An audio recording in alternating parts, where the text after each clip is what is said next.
Hey listeners, I'm Hallie. And I'm Brittany. And thank you for tuning back into the Abyss today. We are excited that you can join us today for the episode.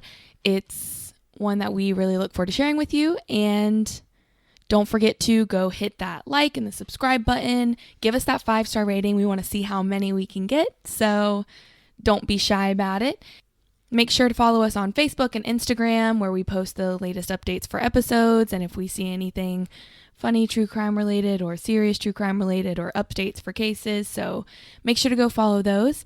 And don't forget to stay tuned at the end of episodes for bloopers. Couples looking for alone time on remote back roads have long since been a classic horror movie trope. But for nearly 2 decades, beginning in the 1960s, this was a reality for the people of Florence, Italy. Florence was terrorized by a mysterious assailant that would kill couples. The killer often mutilated the women, earning them the moniker the Surgeon of Death. Many theories and even arrests were made in this case, but the true identity of the monster of Florence has never been confirmed. Just as a side bit for this episode, there are going to be a lot of people that have been killed, a lot of double homicides, and they span over 2 decades. It's going to be a little confusing and convoluted sometimes with the names. So I highly recommend going and looking on our website. We are going to have the pictures up in the order of what's happening, and sometimes that visual assistance kind of helps when you're listening to the episodes. But this one, I highly recommend going to do that because it will help you a lot. So let's jump into the abyss.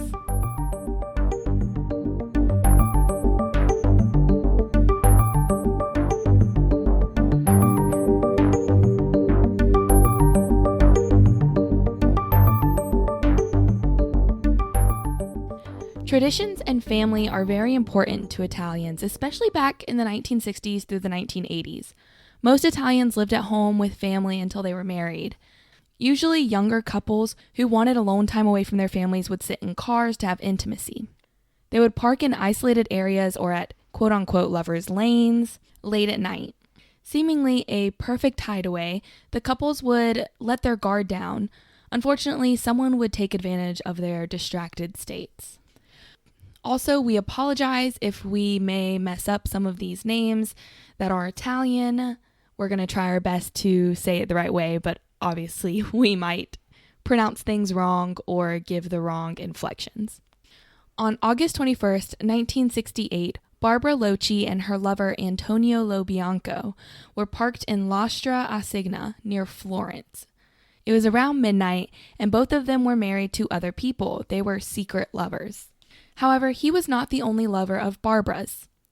She had also been romantically involved with all of the Vinci brothers, so Giovanni, Francesco, and Salvatore Vinci, who were all petty criminals. Salvatore Vinci even went to the extent of moving into Barbara and her husband's home for a period of time, making for an uncomfortable household, I can imagine. Barbara was married to a man named Stefano Mele, who was much older than her and considered to be mentally disabled. Barbara had a 6-year-old son with Stefano, and his name was Natalino, who happened to be sleeping in the backseat of the car the night that she was being romantically involved with Antonio Lobianco. What they didn't know was that someone was watching them from the bushes, and it wasn't a peeping Tom. Someone came out from hiding and shot Antonio and Barbara in the head with a .22 caliber Beretta, killing them both immediately at the scene. Around 2 a.m., a home nearby had their doorbell rung. Hesitant, they looked outside and saw a young, shoeless boy standing outside alone. When they opened the door, the boy said, quote, "Let me in. I'm tired and my father is at home sick. Then you have to take me back home because my mommy and her friend are both dead in the car." End quote. Natalino later mentioned that a strange man carried him on his shoulders and sang him a familiar tune and took him a mile away, leaving him at this person's home and ringing the doorbell. Immediately, police looked into the spouse, as they do in most homicide cases, and the motive was clear: jealousy, anger, and revenge. They conducted a paraffin glove test and proved that he had fired a gun recently. Stefano Mele said he was homesick in bed at the time of the incident, but that was not a solid alibi, considering that nobody could corroborate the story. Natalino ended up changing his story of the encounter. His new story involved his father and a man named Salvatore as being responsible. He also said that he walked a mile alone to the house, but he was barefoot and it was dark. That takes a brave and determined 6-year-old boy to go such a distance alone in the dark without shoes after his mother just got shot. Stefano Mele ended up confessing to being at the crime scene. Then he retracted his confession, then he confessed again, and said that Salvatore Vinci helped him with this double homicide. As for the murder weapon, Stefano Mele said he dropped it at the crime scene, but there was no gun found when the police arrived. Stefano was convicted of the double homicide and sentenced to 14 years due to, quote, infirmity of the mind. However, I believe there is a chance that police weaseled information out of Stefano and Natalino by feeding them what to say. We have seen this happen in many cases where the people questioned or suspected are vulnerable to influence. Natalino was only 6 and most likely easily persuaded to say different things, especially in the 1960s when things like this were easier for the police to get away with. Stefano Mele was considered mentally disabled, so he could have easily been influenced as well. Now, I know it might be strange that Natalino mentioned Salvatore Vinci being there that night, but remember that Salvatore lived in the home with the family for a while. Natalino knew him, and he could have been grabbing at any man he could think of to satisfy law enforcement. However, the case was considered to be an open-shut case, purely a crime of passion, but little did they truly know. 6 years later, on September 14th, 1974, Pasquale Gentilecore, aged 19, and Stefania Pettini, aged 18, were parked in their car in a secluded spot. They had been going to that spot for about a year, so it was pretty familiar for the two. They were not far from a club where they were going later that night to meet some friends and have fun, but unfortunately, they never made it there. The next morning, the two were found in a horrible scene. Pasquale had been shot and was found leaning against the driver's side door of the car. Stefania had been undressed and sustained over 90 shallow stab wounds. Many of the stab wounds were more like pricks to her body than deep stab wounds. Her body had also been violated using a branch. The only items found to be stolen were pieces of Stefania's jewelry. It was initially considered a horrible one-off crime. Stefania had confided in a friend that she had had a strange encounter with a man that left her spooked, and she, along with another friend, had been harassed by a man during a driving lesson just days before the murders. With nothing solid to go on, the investigation didn't get far. Things remained silent for another 7 years until June 6, 1981. Carmela Di Nuccio, 21 years old, and Giovanni Foggi, 30 years old, were parked late at night in Scandici on a dirt road near the Anastasia Club. This was on the outskirts of Florence and was a regularly visited location by Giovanni and Carmela, where they could get some alone time away from family and friends. The next morning, the two were found shot and stabbed. Giovanni was half-dressed in the driver's seat, but Carmela was 20 feet away. Her jeans were pulled down and her pubic area had been removed. Her purse had been emptied of its belongings on the ground beside the car, but nothing was stolen. Her purse was sitting snapped closed next to the car, showing that someone had placed it there, not just thrown it all on the ground. The double homicide was quickly connected to the 1974 double homicide of Pasquale Gentilecore and Stefania Pettini. This was supported when the ballistics report came back, and it proved that the same gun and bullets were used in both crimes. The bullets had an H engraved on them and the same markings. Police decided to use a new resource to find witnesses to the murders: peeping toms. Peeping toms were very common during this time period in Italy due to the abundance of people parking at night for privacy. Some would use binoculars, cameras, and night vision equipment to record or film unsuspecting victims. Police reached out to peeping toms in the area to see if they captured or saw anything suspicious the night of the homicides. They found out about a man named Enzo Spalletti, who was a known peeping tom in the area, a husband and father, and he had mentioned seeing 2 dead people in the woods that night. When police questioned him, Enzo was hesitant to mention what he was doing in the woods that night that he saw the bodies, so police immediately took him in. They were eager to have someone in custody and eager to close this case, considering that they knew the 2 homicides were connected. Witnesses came forward and stated that they saw Enzo's car that night at the scene of the crime, and it made the public feel much safer having someone to easily place the blame on. Unfortunately, it wouldn't be that easy to solve these crimes, and it didn't take 7 years for the killer to strike again. Just 4.5 months later, on October 22nd, 1981, tragedy once again befell a young couple. Susanna Camby, 24, and Stefano Baldi, 26, decided to have some alone time. They were engaged and on the brink of starting their lives together. They parked their car in Calanzano about 10 that night, in an area they didn't usually frequent. Once again, a horrible scene played out. When the couple was found, Stefano was outside of the car. He was wearing only a shirt and underwear. Susanna's body was nearby.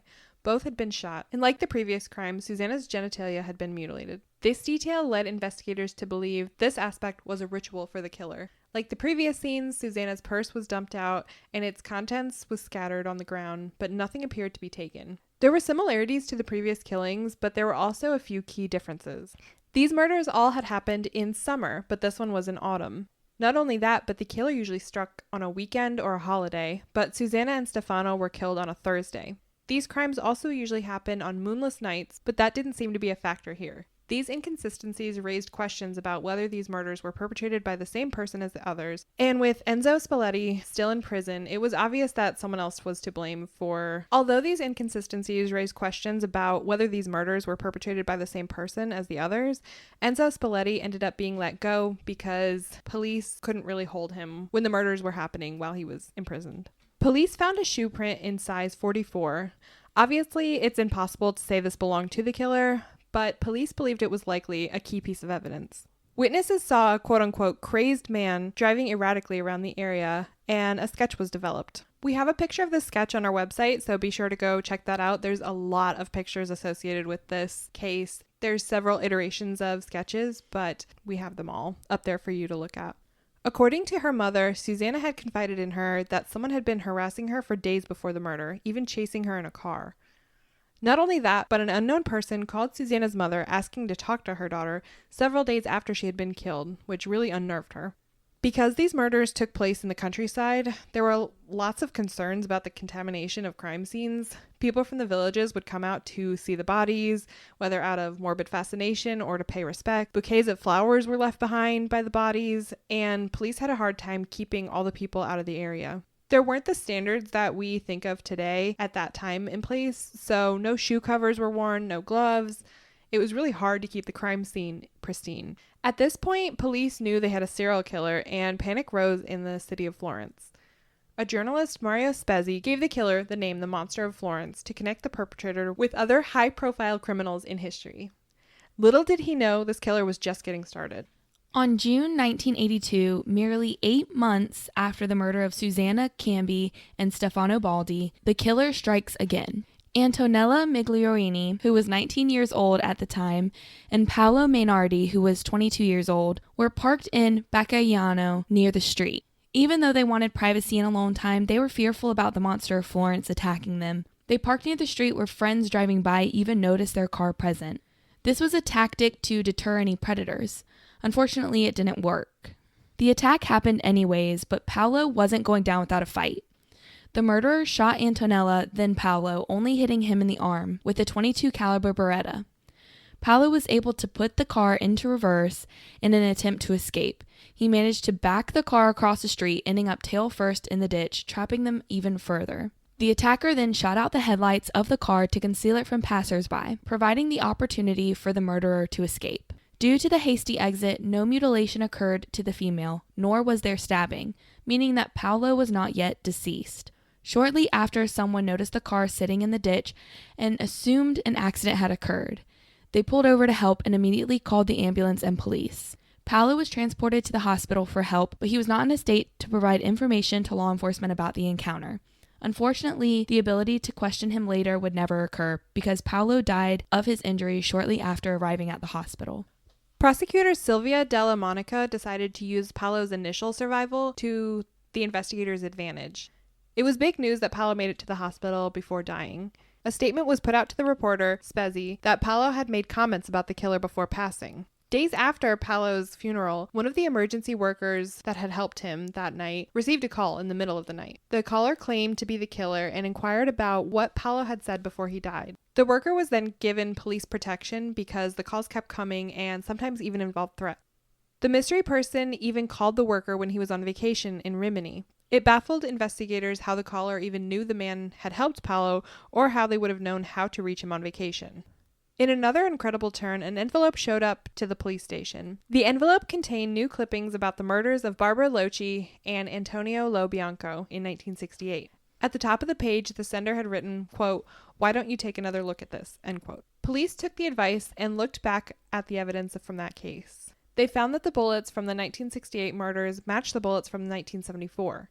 They determined that the bullets not only were fired from the same gun, but even came from the same box. The bullets showed the gun that had fired them had a defective firing pin which produced unique markings on the bullets once fired. This new evidence started creating doubt that Stefano Mele, who was convicted of the first set of murders in 1968, was involved, but it prompted a second look into the Vinci brothers since they had been mentioned in Mele's confessions, as well as being Barbara Locci's lovers.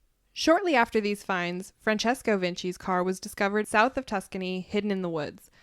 It was theorized that Vinci was scared by the albeit false revelation that Paolo had talked before he died and hid his car to avoid detection. Vinci was taken into custody based on this evidence. Florence was truly afraid of the monster. They were frightened to go out into isolated places at night, and many tried to spread the word to keep people safe, but the killer was just ramping up. On September 9th, 1983, a little over a year since the attack on Paolo and Antonella, there was another attack. Jens U. Rush and Wilhelm Friedrich Horstmeyer, both age 24, were two male tourists from Germany visiting Florence. They decided to park their Volkswagen van to relax, listen to music, and spend some time reading. Horstmeyer was very thin, had full blonde hair, and was easily confused for a woman by strangers. Sadly, this seemed to have misled the murderer as well. A shot from a .22 caliber Beretta went through one of the windows, shattering the glass without having it fall from its frame. This made it difficult for the shooter to see into the van, forcing them to move to another angle before shooting again. The attacker shot multiple times through another window before entering the vehicle. It is believed that the individual then entered the van and noticed that Horst was not a female as initially thought. This made the ritual of genital mutilation impossible to perform, causing the killer to flee. This attack provided law enforcement with another source of information about the monster of Florence: his height. The van windows are reasonably high, and considering the way that the bullet hit the window, this proved the height of the attacker to be about 5'10". Furthermore, this attack happened while Francesco Vinci was in custody. Against their better judgment, they were forced to release Francesco. However, law enforcement were fairly sure that the Vinci brothers had to have been responsible, so they immediately brought in Francesco's brother Salvatore Vinci. The following summer, yet another couple was targeted. Pia Rottini, age 19, and Claudio Stefanacci, 21, were parked in the same place that they had many times before in a woodland area of Vecchio. When they didn't return home by midnight, concern mounted and their friends went to the spot that they knew the couple frequented. It was then discovered that the young couple's pleasant evening had come to a violent end. Someone had walked up with a .22 caliber Beretta and shot Pia and Claudio. The two were also stabbed. Pia was dragged away from the vehicle, and as with the past murders, the killer mutilated her genitalia and even removed one of her breasts. Police got to work on the crime scene and found a left handprint on top of the car. This led to the conclusion that the killer was right-handed because they likely used their left hand to steady themselves in the car as they carried out the crime. They also found what looked like knee marks on the side of the car, which indicated that the killer was about 5'9" to 6 feet tall. This coincided with what they had found with the previous crime. Once again, a set of murders occurred with a prime suspect in custody, and the police were forced to release Salvatore Vinci.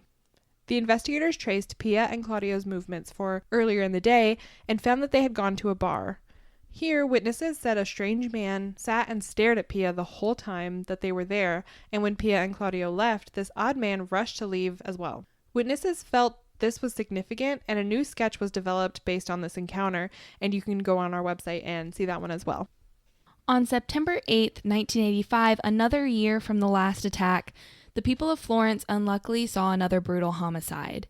Nadine Moreau, age 36, and Jean-Michel Kravchevili, age 25, were a French couple vacationing in Italy. They set up a tent near San Cassiano. All seemed to be going well until someone opened up the door of their tent and attacked Nadine and Jean-Michel. The killer murdered Nadine and shot Jean-Michel in the arm, but he was an athletic sprinter and he ran for his life, with the murderer chasing after him. Confused and panicked, Jean-Michel accidentally ran deeper into the woods rather than towards the street. The monster of Florence eventually caught up to him and stabbed him to death. Leaving Jean-Michel body, the killer went back to the tent and mutilated Nadine's privates. An updated sketch of the attacker was created from an anonymous tip, which seems a little fishy. How do they have this description when they were camping out in the middle of the woods? But nevertheless, we're glad that we have this description for a new sketch, and it is up on our website. The day after their bodies were discovered, a letter was sent to Sylvia Delmonica again, which, if you remember, was the prosecutor who mentioned false statements made by Paolo on his deathbed. The address itself was written with magazine clippings instead of handwritten, and inside the envelope was something revolting and completely unexpected. Inside was a slice of Nadine Moreau's breast, and that was it, the monster of Florence's final farewell. There was never another murder correlated to the monster of Florence. With so many victims and no conclusive closure to the case, the city of Florence was frustrated and afraid. Local police were familiar with approaching crimes in a certain way, like mafia or petty crime, and they just weren't equipped to deal with a serial killer. The sporadic timing of the crimes and lack of apparent motive were also hard for police to grasp. Local police handed the reins over to Italy's federal police. These investigators decided to examine all of the evidence of the case as if it were the first time to see if there was anything they missed. Francesco de Fazio, a criminologist, developed a profile of the killer. He determined the monster of Florence was around 40, right-handed, unemployed, working alone, and that he was probably single and not really working on any kind of a relationship. He also stated the killer was likely impotent and murdered out of anger and lust. Italian investigators also recruited U.S. FBI to help develop a profile. They stated the perpetrator was likely a local male around the age of 45, that he was of average intelligence, and probably was a manual laborer. They also surmised that this individual either lived alone or with an older person, and that they likely lived near the first attack and used drugs or alcohol before the crime. Like Francesco's profile, this one also stated that the killer was likely impotent and single. Eventually, police received an anonymous tip. This tip mentioned that police should look into a man named Pietro Pacciani. Police went back to look at all of the sexual offenders in the area that were out of jail at the time of all of the murders, and Pietro was on that list. These 2 points against Pietro made investigators hone in on him. Looking into Pietro's past, they found that he had come upon his ex-girlfriend with her new boyfriend. When he saw them becoming intimate in their car, he attacked them. He ended up stabbing and killing the man. Pietro then stole the man's wallet and raped his ex next to the body of her boyfriend. He was convicted and served 13 years in prison. With his past crime being so similar to the Monster of Florence murders, police seriously considered him as a suspect. He was considered uneducated and violent, even described as repulsive, a liar, and a peeping Tom. He had previous convictions of rape and domestic abuse of his wife and daughters. He even fed his family dog food to save money. Just an all-around disgusting person. Police said he was also artistic and poetic, which mixed with his violent tendencies and created the perfect storm for these brutal but symbolic murders. Pietro Pacciani ended up going to trial for the Monster of Florence murders. It was stated by witnesses that Pietro's car had been seen near some of the crime scenes, not to mention that he also lived near some of the crime scenes. Police also found a .22 caliber bullet buried in Pietro's backyard. It was discovered that he also had a notebook and soap dish that supposedly belonged to the German tourists who were murdered in the Volkswagen van. Due to the evidence and pressure to close the case, disregarding unreasonable doubt, a verdict was made to convict Pietro Pacciani of the murders in 1994. An appeal was sent to the court for Pacciani, and he was acquitted and released in 1996, just 2 years after the conviction. There were many reasons to believe that Pietro was not the murderer. He was about 60 years old at the time of the murders, and he was not impotent, which inaccurately matches the profile. Not to mention that he was shorter than the suspected killer, and as if that wasn't enough, stealing was something Pietro wasn't ashamed to do.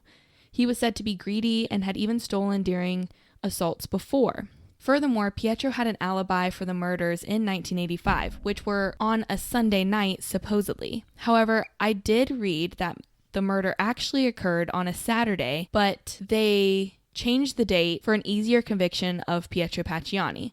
I'm still unsure about how accurate this accusation is, but I felt that it was necessary to include just in case that was something that the police were doing just to really nail the guy for the crimes. At the end of the trial, a couple of key witnesses came forward with intriguing new information. Gabriella Girabelli, a sex worker, and Norberto Galli, who was her quote-unquote keeper, mentioned seeing the car of a man named Giancarlo Lotti, who was a friend of Pietro Pacciani, parked at the crime scene in 1985. This opened up a whole new can of worms for law enforcement to really dive into. Police wasted no time in looking into Giancarlo Lotti. They tapped his phone, and he ended up confessing to being at several of the crime scenes. He said the murders were a group effort with Pietro Pacciani as the shooter and a man named Mario Vanni doing the stabbings and mutilation. Giancarlo said he was nothing more than a lookout. After police pressured him, he admitted to shooting the German victims. He also claimed that he saw Pietro and Mario commit the 1985 murders with his own eyes. The more he talked, the deeper he dug himself. Both he and Mario were convicted and got life in prison, with these convictions later being upheld on appeal. Pietro received a new trial on appeal, but he died in 1998 before the trial could take place. Even with these convictions, a lot of people still don't consider the murder solved. Giancarlo was considered a shaky source at best by many, and he was living in a halfway house for alcoholism, so some people think that he was simply looking to improve his circumstances. Housing and 3 square meals a day, or 3 hots and a cot, as people say, might sound appealing to someone in certain situations.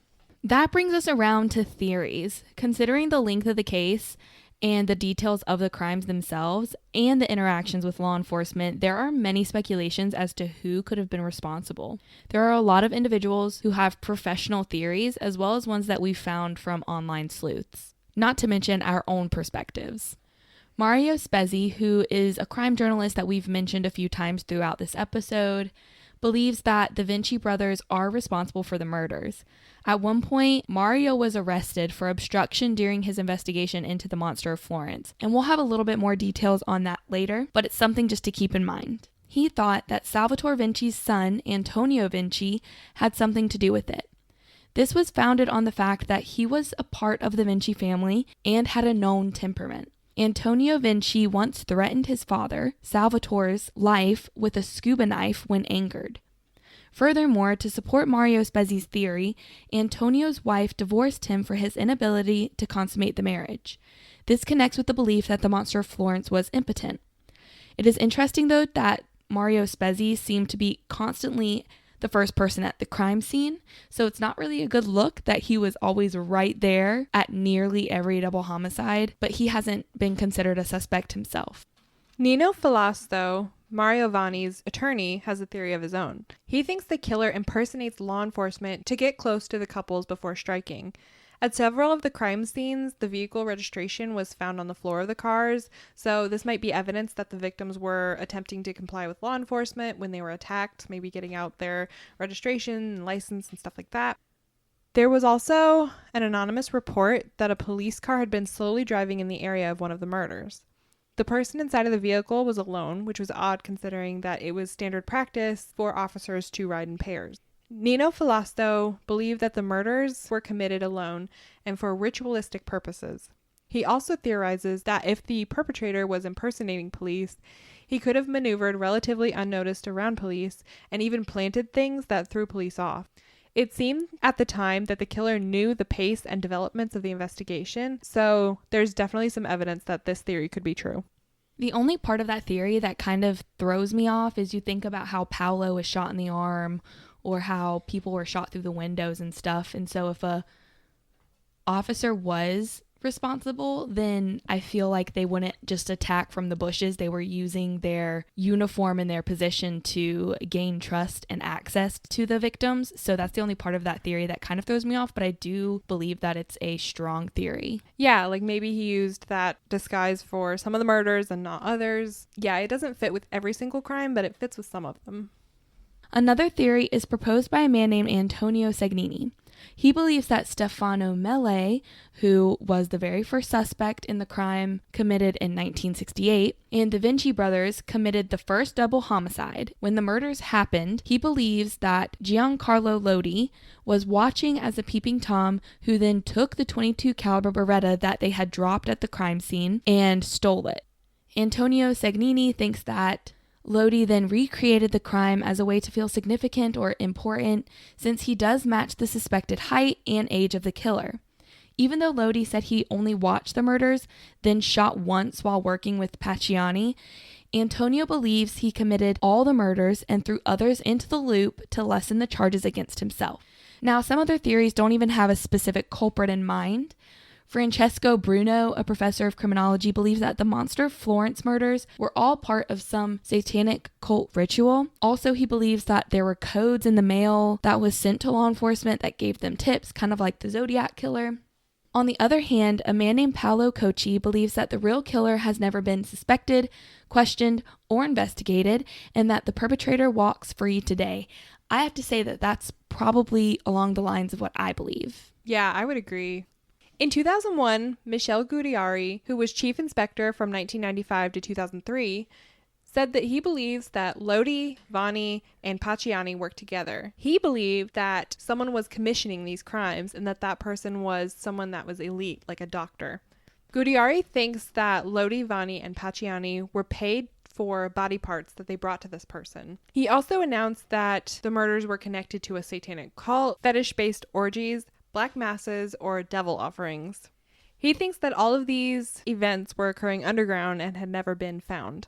Gudiari also claimed that this was evidenced by quote-unquote pyramidal stones that were found, as well as a circle of stones with a cross in the center nearby a crime scene. People really kind of straight up laughed at these theories. These pyramid stones were commonly used as doorstops in the area, so it's not like they were anything special. But going off of this, Gudiari speculated involvement of pharmacist Francesco Calamandrei and Dr. Francesco Narducci. Narducci was dead, but was believed to have been involved in secret societies. Calamandrei was put on trial, but later exonerated. Narducci was exhumed, but nothing of interest was found. But Gudiari didn't stop there. Gudiari also claimed that Mario Spezzi was in these secret societies with Calamandrei and Narducci. After the public really shot down his ideas and made a big stink about it, Spezzi was let go, and Gudiari was indicted on abuse of office. In 2017, the case was reopened when they started looking into a new suspect, Giampiero Vigilanti. Giampiero was enrolled in a Foreign Legion as well as being a Prato legionary, meaning he was comfortable with the military. He was also known to be involved with some right-wing groups. Furthermore, Giampiero and Pietro Pacciani lived in the same village in Italy, and it is believed that they knew each other. Giampiero has been questioned and taken to crime scenes recently, and all the information lies on a key point. Giampiero has a .22 caliber Beretta registered to his name, which is the same gun used in all of the homicides. However, he states that it is not in his possession and says, quote, "I was robbed and I reported it," end quote. As Brittany said, this is a good excuse to get away with things, just saying that you were robbed and like it's not in your responsibility anymore, don't know where it is, but really someone could have hidden it, buried it, melted it, who even knows. Just 2 years ago, in May 2018, an Italian magazine called Tempi published an article stating that the Zodiac Killer and the Monster of Florence were thought to be the same individual. It is also theorized that the killer was international. Perhaps this explains the huge gaps in his killings because maybe he was traveling and just visiting family in Florence once a year. But this has not been an official theory, just one created by online sleuths trying to figure out what maybe went wrong. And if you look, the timelines do kind of add up between the Zodiac Killer and the Monster of Florence. So I think that's kind of an interesting piece of information, but I don't know if I'm convinced that they're the same person. As for myself, I believe that it's probably either a person they've never looked into, or it does seem likely about the police theory, but I would need more evidence to support that someone really did see this police officer by himself and so on. I would just need a little bit more structure and support behind the theory itself. And that kind of brings us to the end of our episode. So thank you so much for tuning in. We know this was kind of a complicated one. There were a lot of people, a lot of victims. So like we said in the beginning, hopefully the pictures on our website helped you out. Don't forget to follow us on Instagram, like us on Facebook, and give us that 5-star review. Also remember, our next book club episode comes out on April 3rd. We will be discussing The Butterfly Garden by Dot Hutchison. So we hope that you tune in for that and that you're reading that book. So thank you for jumping into the abyss with us. Catch you next time.